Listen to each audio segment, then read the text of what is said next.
อยู่บ่เศร้ามันคันบ่อยู่บ่เศร้าอยากให้น้องสาวสื่อซอยอายแน่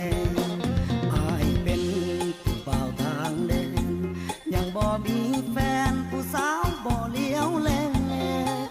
หลอกขายนกเขาจนว่านาอายแลหลอกขายนกเขาจนว่านาอายแลเห็นใจอายแม่เถิดสาวคนขาย